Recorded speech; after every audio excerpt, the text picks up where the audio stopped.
Welcome to another episode, Pound for Pound Boxing Report, episode 176. I want to first and foremost apologize for those who are listening to us live. Apologize for the show starting so late. We're nearly an hour late. Due to some housework that's just now getting finished, with so much noise, I just couldn't get the show started. So that's the reason for the delay. And again, I want to apologize for that. Episode 176. Joining me on the show this evening, I'm Gail from Communities Digital News. I'm Scorsese. I'm Daniel from The Inscriber. I'm both from Truth and Facts. What's going on, ladies and gents? Evening, everybody. Top of the morning. Indeed. And before we get things started, I want to give a shout out to Bo, who is here. He had me on, myself and Daniel, as a matter of, no, it's just myself, Sunday afternoon. Really good interview with UK middleweight prospect Linus Udofia. If you want to check out his channel, Truth and Facts About Boxing, or check out the Pound for Pound Boxing Report blog page, you can see that interview there. A really fascinating interview with Linus Udofia, not just talking about his early career. I believe he's 4-0 at this moment, but also talk about some of the trials and tribulations that he's gone through early on in his boxing career and in his life, basically giving kind of some insights into how this boxing life is not so easy. It can be really tough. Something refreshing you don't always hear from a boxer. So shout out to Bo for inviting me on for that interview, and also a big shout out to Linus Udofia from the UK. For those who are new to Pound for Pound Boxing Report, Pound for Pound Boxing Report is a live YouTube show, as well as podcast and blog discussing all things boxing. Motto is, when boxing is good, we will talk about it. If boxing is bad, it will get talked about. Bottom line, if it concerns boxing, it will get talked about. If you want to find out all information regarding Pound for Pound Boxing Report, the blog page is the place you want to go to, p4pboxingreport.wordpress.com. That's the link. Check the right of the page. You can find links to the pages and channels on YouTube, Facebook, G+, Tumblr, and Twitter, as well as links to where to listen to us on SoundCloud, iTunes, Google Play Music, Player.fm, Stitcher Radio, as well as Mixcloud. Let's get the show started.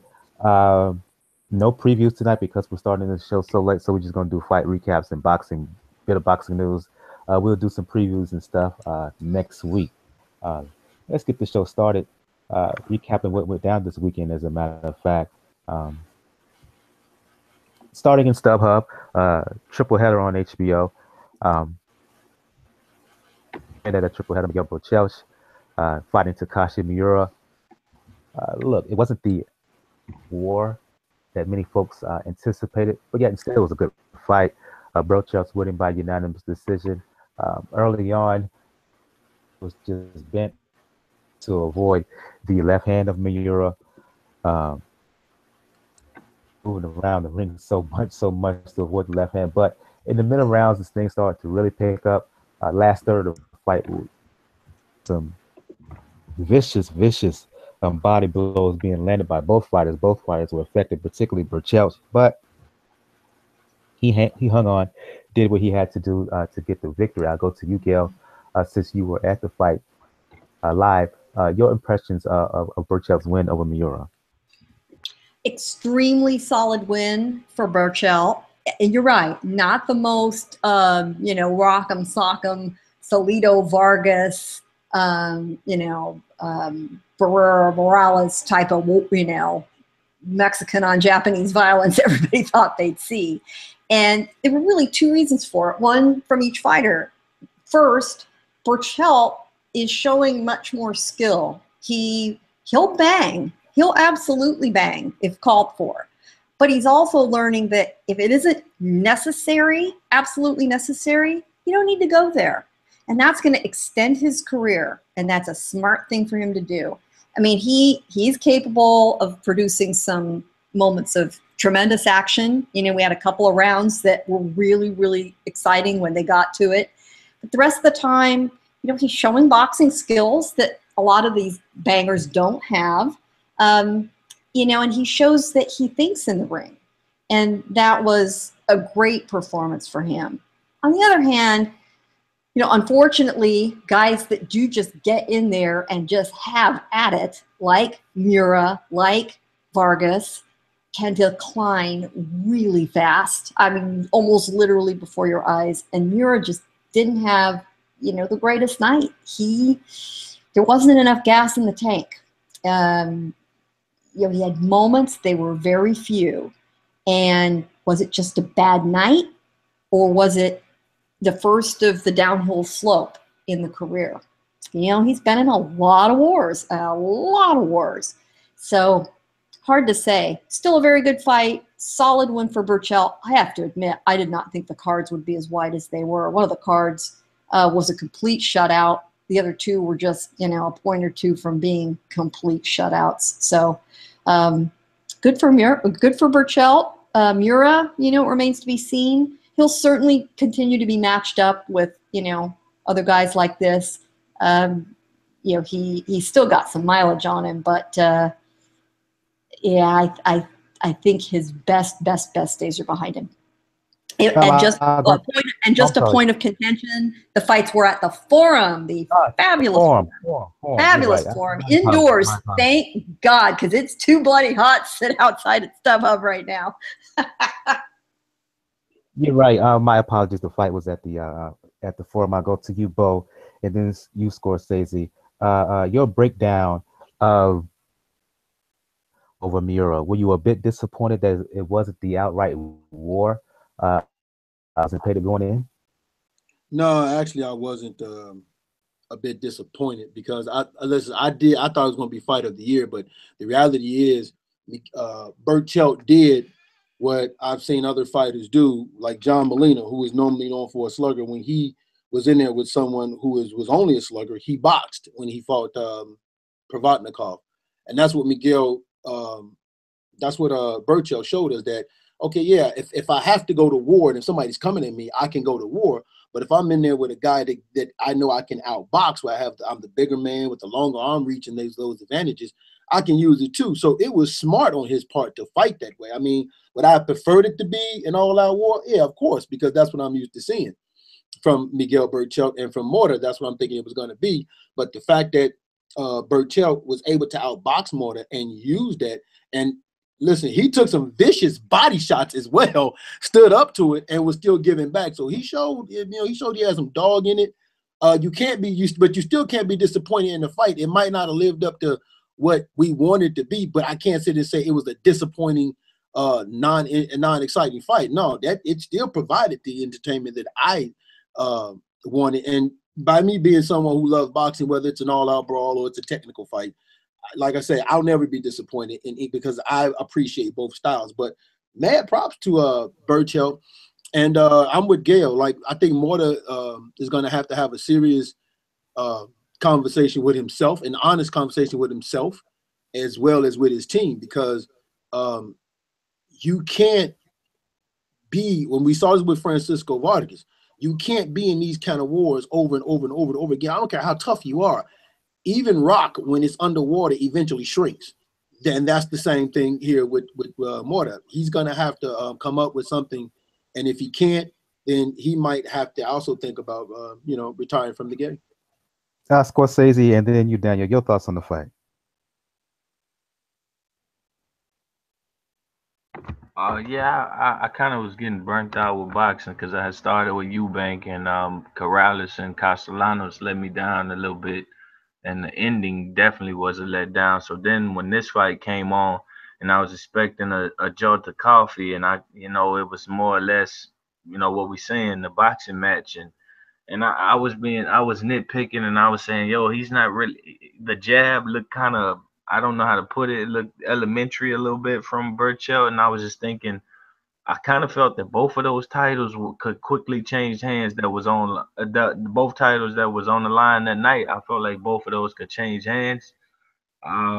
Miura, I didn't feel like I wanted to see him fight again based on him not cutting the ring down, doing some things he could have done better. But it was a basic night for HBO for those two fights, anyways. Your thoughts, Daniel?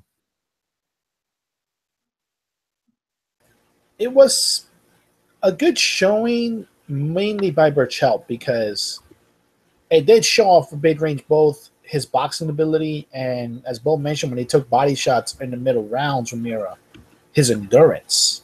He was able to take those shots really well, not be hurt enough where Miura could take advantage of it. But that's the bad part. Like Miura himself, like I said, he's been in wars too. Many of them.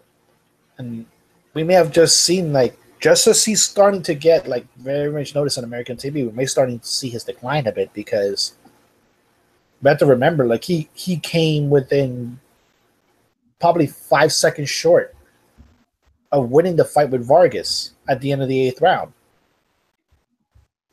Only to have Vargas pull off one of the most thrilling knockouts that we've seen in a while. Now, in this fight, Miura focused, I think, entirely too much on trying to land a left hand. He almost telegraphed it in a way, where he was willing to do anything just to make sure it landed. But you give a guy like Berchelt, who is pretty well-rounded, who has power in both hands, and we now know can have endurance, something like that, where you know a guy is only going to land one shot. You give him that, you're going to have what happens. What happened on Saturday night, where Burchell was able to land the cleaner combinations. Burchell was able to outmaneuver Miura for the most part and not make sure he did not too many left hands landed on him. And you saw a Burchell that, like I said, looked to be conditioned enough to get into the fight. I don't want, as far as Miura, I hope, like I said, I do hope this isn't like the start of a severe downslope, because say what you want, yeah, that left hand lands on you. If you're not like a Vargas or a Berchelt, or maybe even Lomachenko, you may be going down at junior lightweight. But his style does fit pretty well with somebody like Tank Davis, though, who's going to try to come forward and who's going to try to outbully him in a way. And given the worst Miura's been through, it would not surprise me at all if maybe Floyd starts looking in that direction. We talked, and I'm going to ask this question for everybody here on the panel. Anybody can jump in. We talked about, or you guys, I should say, talked about how Miura essentially needs to basically have a come to Jesus meeting with himself. Let's focus on Berchelt here in the future. They asked them about Vasily Lomachenko, widely regarded as the best in the division. He said he's ready for anybody, Burchels. Let's be honest, he's not ready for Lomachenko. That being said, what direction do you think he will go? Will he try to go for Corrales, who we will talk about in a second? Will he go for someone else? Your thoughts on the future of Miguel Berchelt? I think the most makeable fight is absolutely Corrales, and I think he gets him. And we'll talk about that fight next, I'm sure.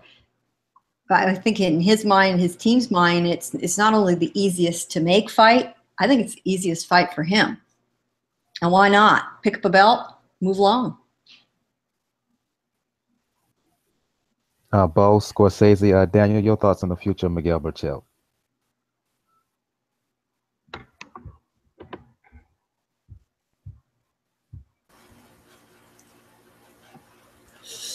With Berchelt,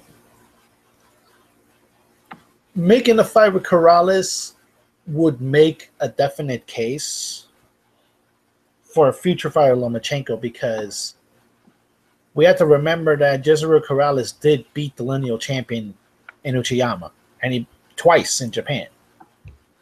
So even though Lomachenko is considered the best in the division, Corrales is right now still the lineal champion. So by the skin of his teeth. Yep. Skin of his teeth now. But that's an advantage for Berchelt, because Berchelt goes in there and beats Corrales. He can go to Lomachenko and say, you may be the best, but you don't have this. You didn't get this at featherweight. Yep, exactly. So your resume is incomplete. Can't get it.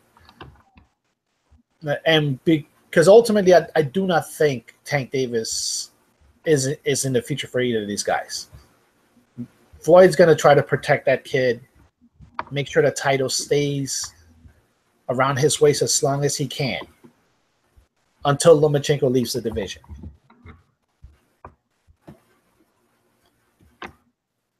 Scorsese, Bo, your thoughts on Berchelt and his future? I think it could be a short future with Burchell. I'm not gonna say I was impressed with what I saw from him at all.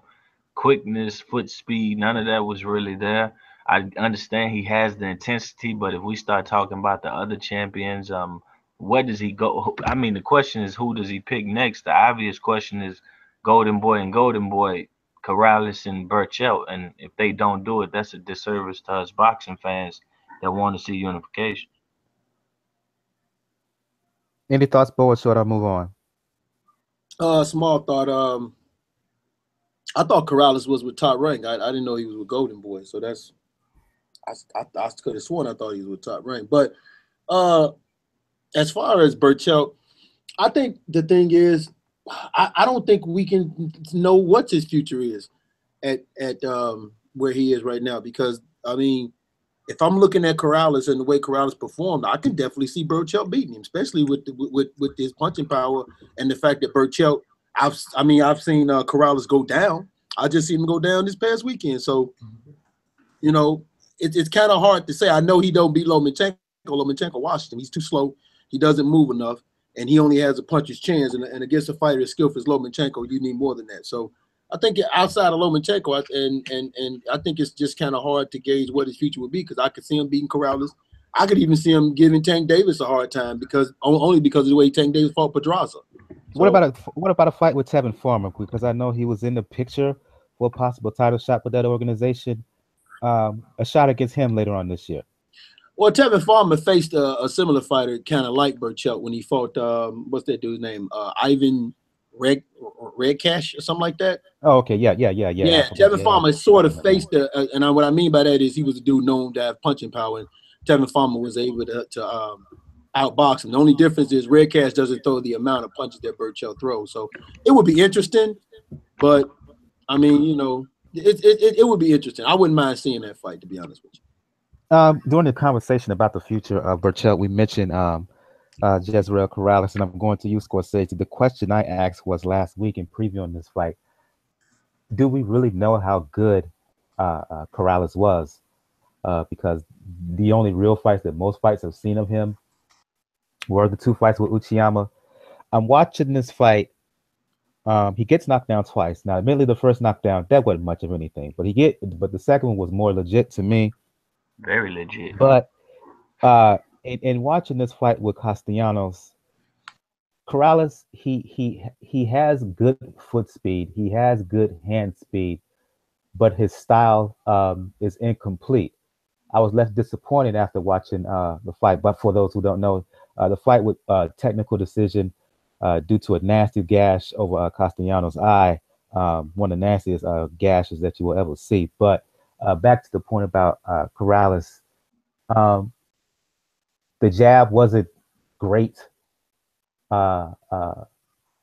His footwork, his feet were way too wide in my opinion, and because of that, to me, that's how he got caught, because of his bad footwork and bad hand positioning.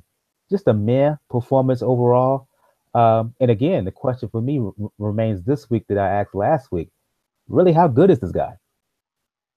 Breaking the fight down and assessing it, I've seen way too much falling in for the opponent you was fighting. Uchiyama, it works because it kind of worked in the first part of the Uchiyama rematch, and then the second part, Uchiyama started doing what Castellanos was doing.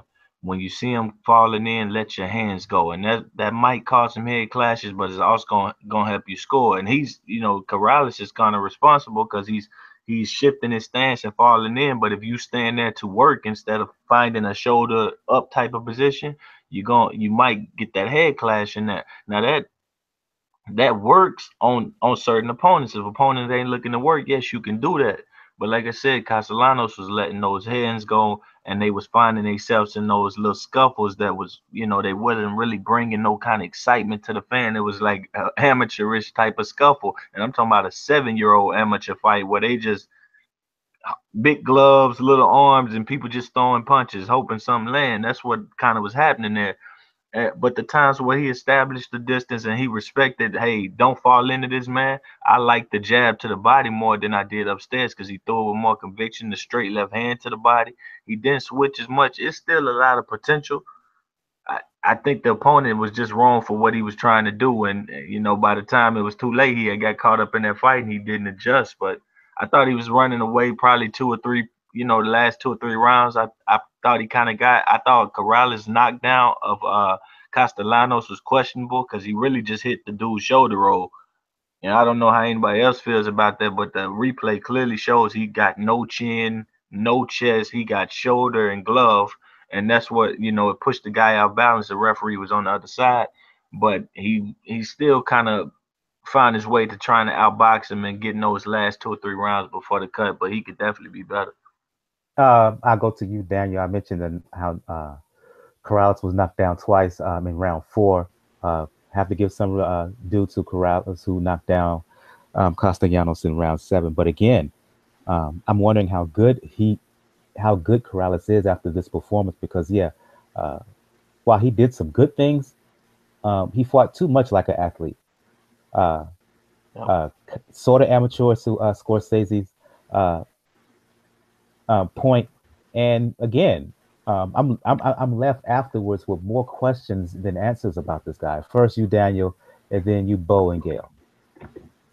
Well, the main thing that we'll probably have to see, and like I said, this falls into Berchelt too.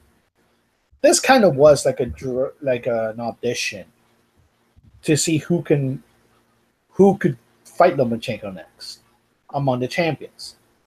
And Corrales has stated, I think, in media that he thinks his style is awkward enough where it can challenge Lomachenko. And I think he was trying to display that a bit too much with the wide stance. The problem is that you're facing a guy in Robinson Castellanos who has a career path similar to an Orlando Cerrito, where he started early, lost some fights early, but then as he learned, he got better. And now, like I said, you're starting a series of fights where he started beating guys he didn't think he was supposed to beat. Remember, this fight was a reward for Castellanos. After, and no Bo's going to yell, but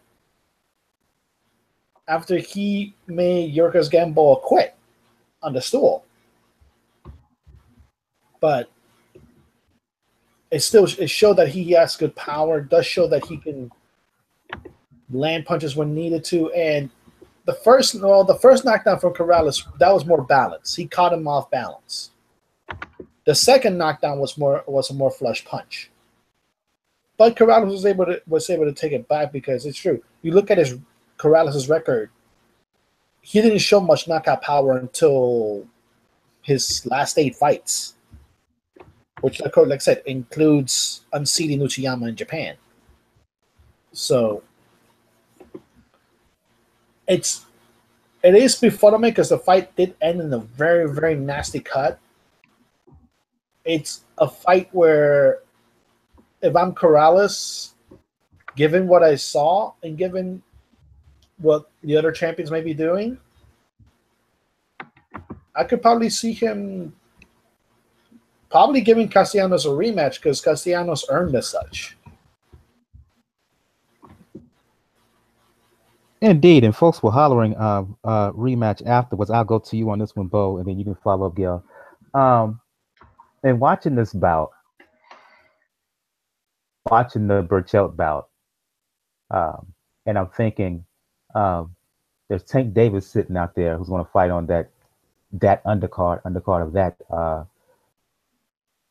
I don't even feel like mentioning the name. That fight, supposed quote unquote fight, and I'm watching these guys, and I'm thinking, already at 22 years old, Tank Davis would beat these guys. Because if that was Tank Davis in the ring against Castellanos in the position of Corrales, I just think he would be more effective. Your thoughts, Bo, on Corrales' performance? I think what the most disappointing thing to me was how the ringside doctor ended the fight. He never asked Corrales. I mean, he never asked Castellanos, was he okay? He never even gave him the eye test to tell me how many fingers you see. He just looked at the cut that is below the eye with 2 rounds left to go and ended the fight. And I'm sitting there thinking, what in the fuck am I seeing here? Like, you just ain't gonna give this guy no chance. I mean, you're not gonna follow no type of procedure we used to seeing. And that kind of bothered me a little bit because normally when a guy is fighting for a championship title match, you see he's competitive. You see, okay, it wasn't like he was getting blasted out. It was an accidental headbutt that caused it. You're supposed to at the very least, give this guy a test. See, hey, can you see my fingers? Are you okay? He did none of those things. And this is a guy who's putting it all out there on the line, who's earned this position. And it upsetted me because so many guys are, when they get there, these type of things happen to them. And it's like, they may not ever get this chance again. And we can go down a long list of fighters that we've seen this happen to. So that bothered the hell out of me when I saw that. I was researching that ringside Dr. Name because I was gonna write him a nice little letter why you shouldn't fucking work a fight ever the fuck again. Doing some shit like that. You don't ever do a fighter like that. This guy sacrificed so much to be there. And this is how you're gonna do him? No kind of procedure was followed. So that bugged me. But Corrales, the thing about Corrales, and I don't know what it is with my fellow Latinos and these hairdos these motherfuckers get. I had to deal with Corrales. I remember Luis Ortiz one time had the blonde hair, and then I had to goddamn deal with Rance Bartholomew with this blue hair, and I was like, oh my, what the hell is my boys doing, man? They're killing me over here. But I think Corrales is another guy. We saw him for Ushigama, and I'm with you. Like, if Tank Davis were to fight him, the thing with Tank Davis is he's very explosive and very athletic. Although I think, and I think, excuse me, Bo. Not only that, he's a lot more technical and disciplined, even though he's such a young fighter. Yeah. Well, he's technical and disciplined at times. At times, the thing with Tank Davis is there are sometimes he has to calm down. I think there was a fight before he fought Pedraza where Floyd had to tell him at ring, "Yo, calm down, chill out, don't get overexcited in a fight." Once he does that, and we did see him do it in the Pedraza fight, and so once he's calmed down and once he's starting to come into his own, now we're starting to see more of that technical side and more of that thinking side of him, which is a good thing because you like to see progression in every fight. So, but yeah, I think what Tank Davis is right now, if he, at the very least, I can see the edge for him beating him. But the only thing with Berchelt is he punches hard and he's tough, so he would have to just look out more for Berchelt than Corrales. I think he could probably beat Corrales, maybe even knock him out. Thoughts on Corrales' technical decision win over Castellanos, Gail? The crowd was unhappy, and I think for good reason. It was a messy fight. It was a single point from being a majority draw. That is a very narrow fight. When I see a result like that, so close, it really does scream rematch. And in looking at the scorecards, which I'm pulling right now, in that, when I'm looking at this, looking at the rounds, you've got the one round that was the 10-7 round, and I'm looking at it here on the scorecards. I could swear there was a point taken away for low blow. If that's the case, that's what lost Castellanos the fight. The punch stats were in his favor. The crowd was certainly on his side. No, and I don't think they took a point. They must not have. But the referee, was dealing with that. He warned him. He warned him hard. But I do agree with you. I think that Corrales' knockdown was a shoulder roll. It was more of a. It was really more a push. I mean, not truly a push, but that's a guy that's being knocked over rather than punched. So I've got an issue with that. You know, I think we're going to have to see a rematch to be fair about this. It was just so razor close. And Castellanos frequently was the aggressor. So if you're one of those people that scores for, you know, ring generalship in that way, in causing the, you know, causing the narrative of the fight to be moved along, you know, you're determining how the, you know, the rhythm goes. It was a Castellanos fight. Now, Bo, I feel for you, man, but I was sitting there ringside looking at that hair, and that shit hurt my eyes. You know, you're there and the lights hit that in the ring. God damn, that was.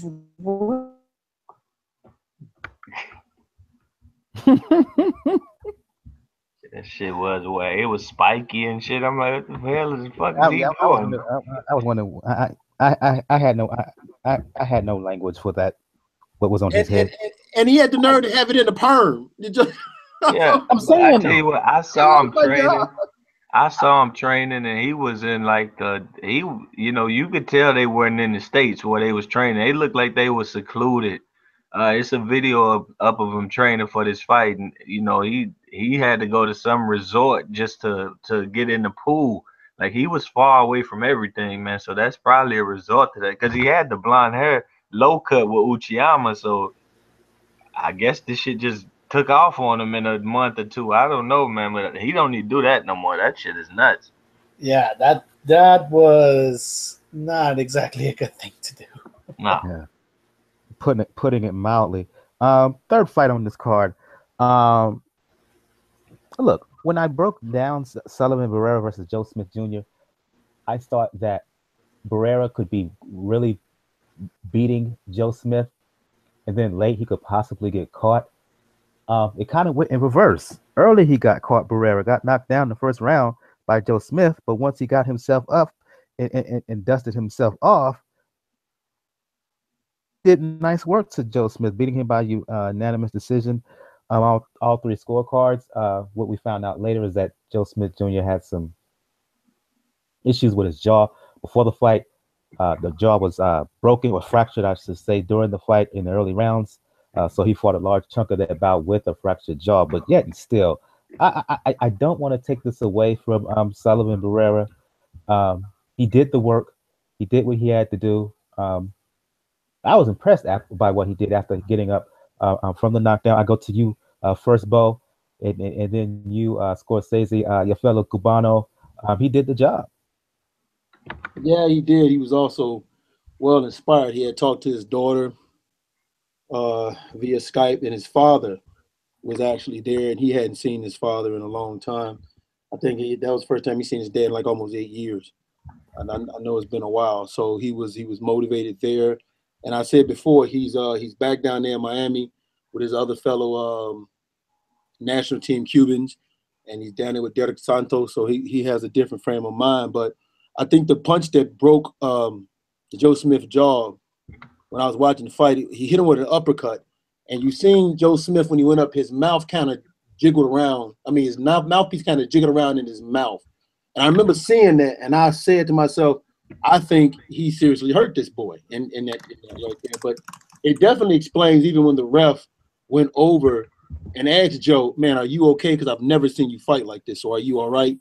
But the thing with Sullivan Barrera, and like people are saying that, okay, he's chinny. But no, he got hit on the temple, just like in Andre Ward fight. And it's something about being hit on the top of his head, it disconnects his legs.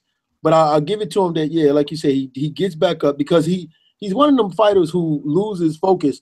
But once he gets hit, it seems to help him get his focus back. Now, that's not going to continue to work for him too many times. But props to Joe Smith for fighting. Like, matter of fact, that was his second loss.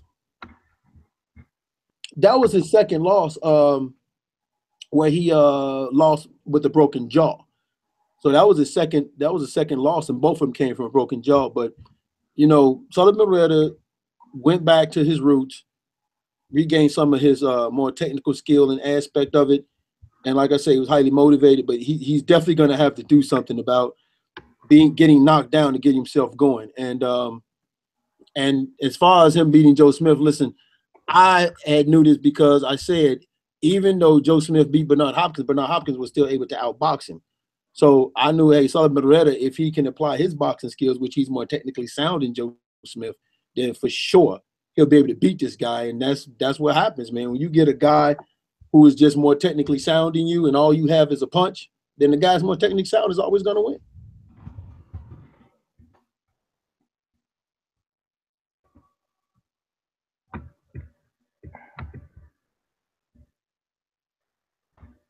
Yeah.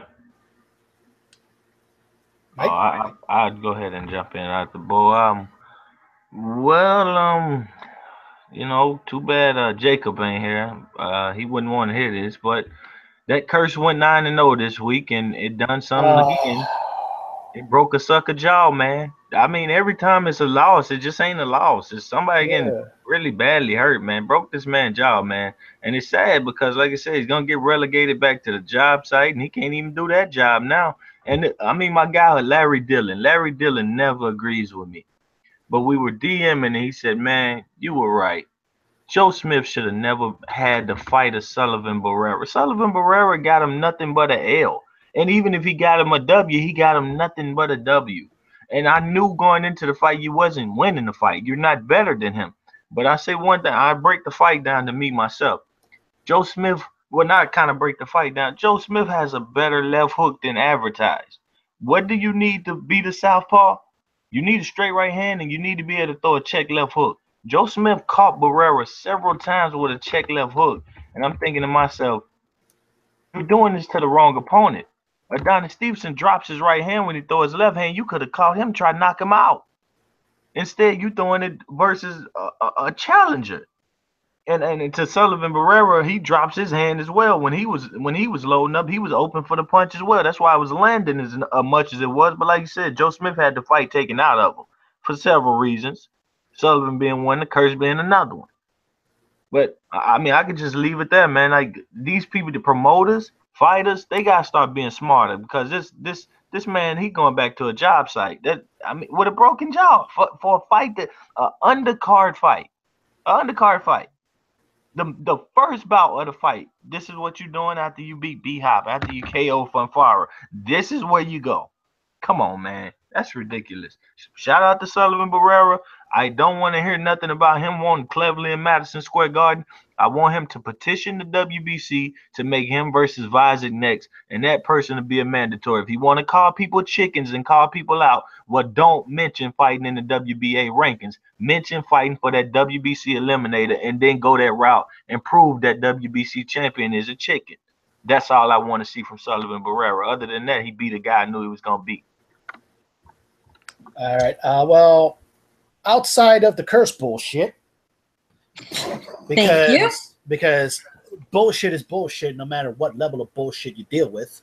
But the thing is, this was just the third time in a row, let's mention it, that after losing to Andre Ward, Sullivan Barrera has been matched up against a prospect, a good touted prospect or prospect that's teetering, and took care of business. He took care of business against Shabransky. Even after Shabransky looked like he hurt him a few times, he did the same thing to Yuneski Gonzalez, and now he's done it to Joe Smith. Now, the issue has always been, when it came to this fight, I always thought of it as Joe Smith has the power, but we know as far as boxing, so he is the wrong matchup for him. And I gotta agree with Scorsese on the chat. In that aspect, yeah, that corner was fucking horrible. That corner from Smith was fucking horrible. Like you have to do some level of fuckery for Jack Reese to go and actually in the middle of the rounds ask you, are you okay? This is not how you normally fight. So now, as Bo did point it out, yes, this is a second loss, but this is he fought 9 rounds with a broken jaw. So you gotta have him props for that. as far as skill, yeah, there's a lot of things that Joe Smith definitely has to work on. He could still be, like I said, on the fringes for a bit, but with Sullivan Barrera, this is going to be an interesting aspect, yes, because he's not the WBC international champion. And you have a WBC champion, Adonis Stevenson, whose promoter doesn't fight outside of Canada for the most part. And we saw what kind of happened the first time that Yvan Michel tried to make a fight with Sullivan Barrera, one of his fighters. He bamboozled him because he knew at the end of the day that Sullivan Barrera has a visa that doesn't allow him to fight in Canada. So there's a safety net there for Adonis Stevenson should Barrera try to challenge it. Now, I know why Barrera wants to do